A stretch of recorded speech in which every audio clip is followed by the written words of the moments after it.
افزایش میدان کشت سبزوات و پولزی‌ها و پرورش زیرپلانگی آنها برای فراوانی بازار کشور و غنی‌گردانی بودجه خوجه‌گیری خرد و میانه جمهوری زمینه مساعد فراهم می‌آورد.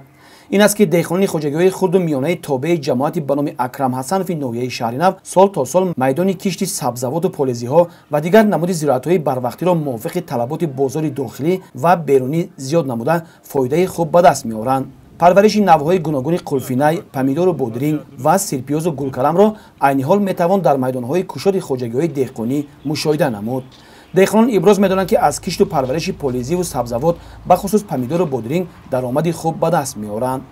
عین حال در همه خوجه‌گیری دهقانی پختکاری تابع جماعت دهاتی به نام اکرم حسنوی نوحه شهرنو کشت پنبه‌دانه متشکلانه جریان دارد.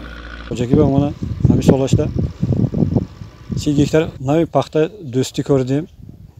هر سال ما همین دوستی میکنیم.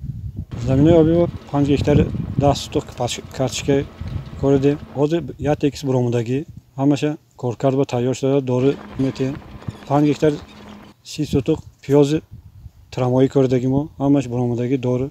دادگی زمینه لالمی دا گندم کردگی ما 1500 گندم کردگی ما 57 تا 80 جوی ترامایی کردگی ما 230 گکتار زغیر کردگی ما 90 گکتار نخود 10 گکتار مخسر با پولیزی با زمینه تربوز و خربوزه با زمین تیار کرده جفت کرده تیار دیسودیم.